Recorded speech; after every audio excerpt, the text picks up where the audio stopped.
big, full-maned lion came walking toward Arthur, the young game warden who was tied tight to a thorny acacia tree out on the plains.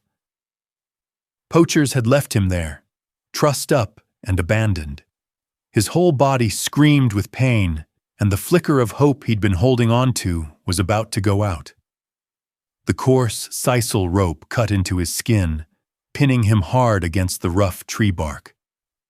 The giant cat came to a halt just a few feet away, its golden eyes fixed right on him.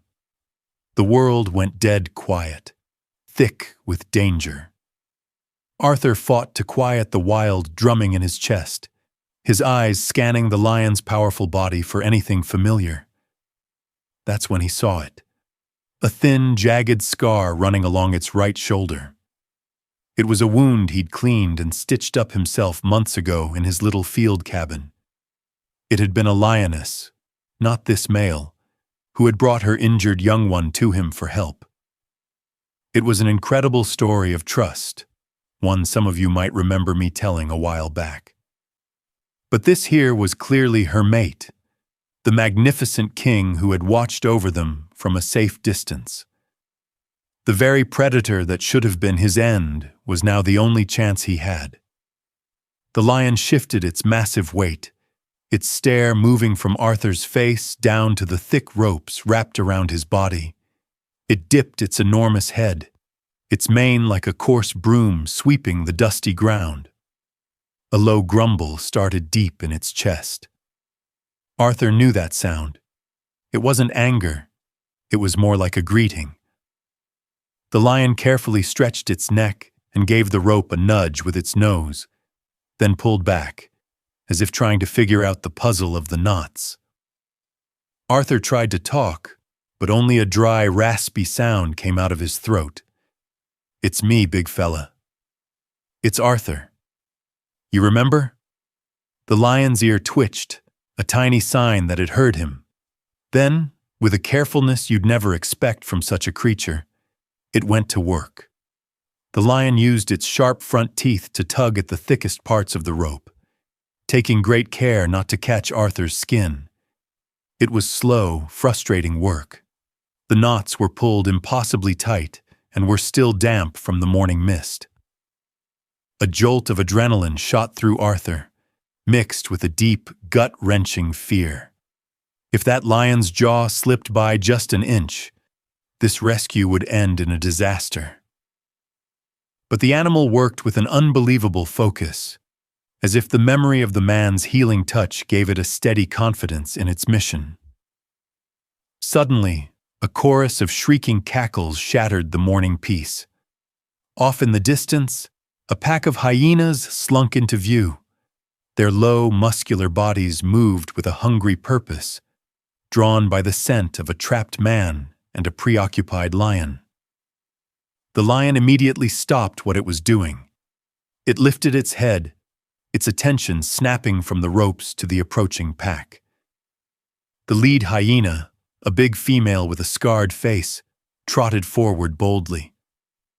The lion was now faced with a terrible choice: keep trying to free Arthur, or stand and fight to protect them both. The hyenas were closing in fast. Was this incredible act of loyalty going to end before Arthur even had the chance to say thank you? Stay with me, because what this lion did next is a story of courage few people would ever believe. The standoff between the lone lion and the hungry hyena pack got serious in a hurry, forcing the big cat into a desperate decision between rescue and survival. The lion planted itself squarely between Arthur and the approaching pack.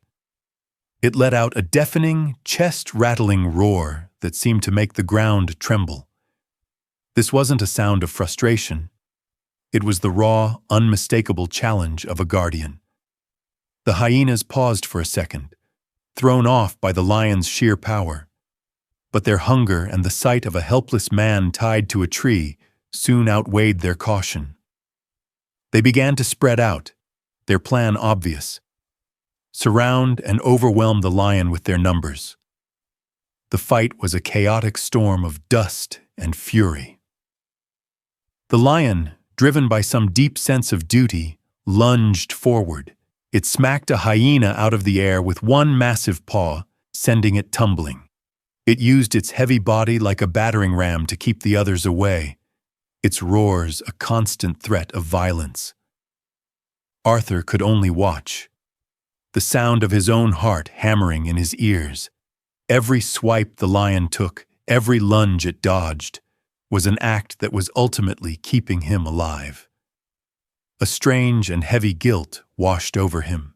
He was watching his rescuer risk its life for him, and he was completely powerless to help. The lion managed to push the hyenas back into the brush, but not before one of them left a nasty gash on its side.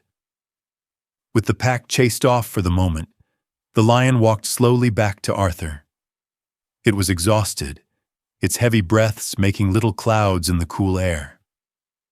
It nudged Arthur's cheek with its nose, a surprisingly gentle gesture, then looked hard at the ropes.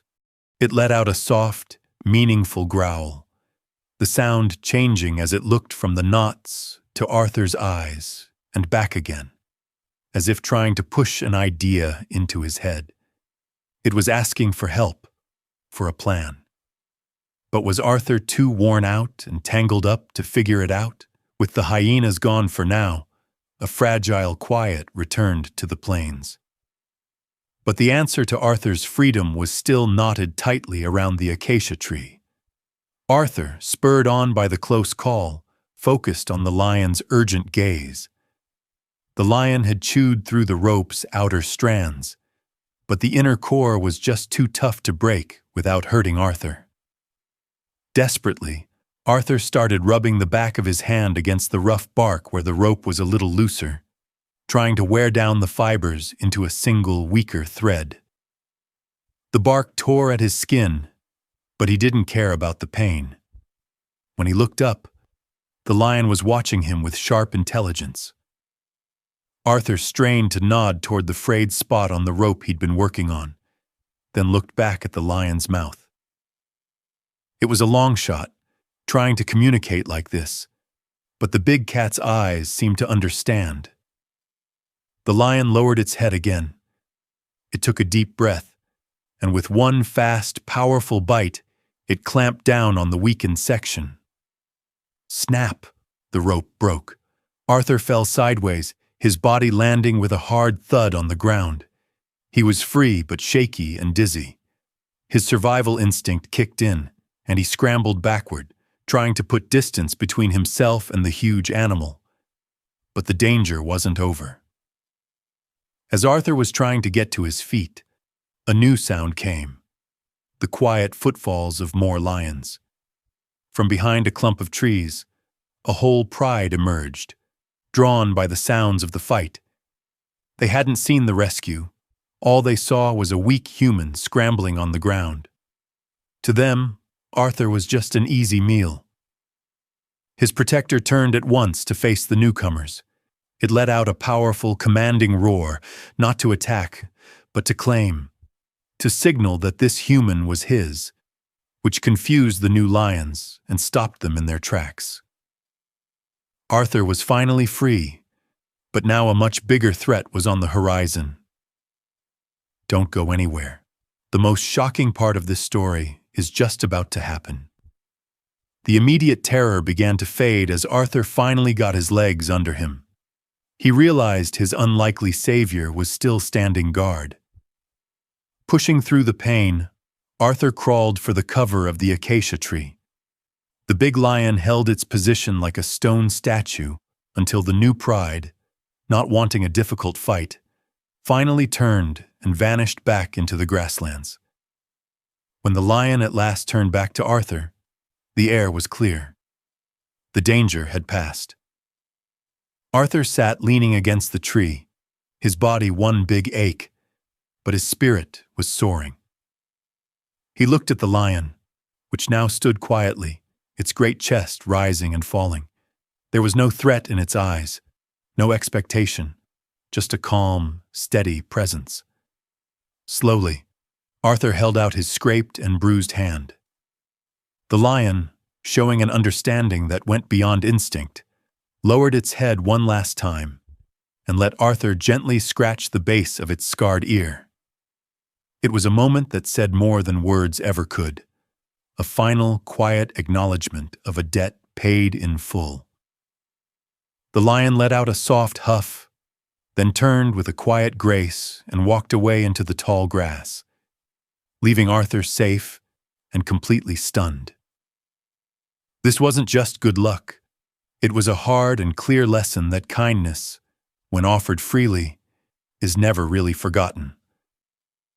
The lion remembered the man who had helped its family, and in return, it put everything on the line to save him. It proved that compassion can be a powerful tool for survival, creating bonds that cross the lines between species.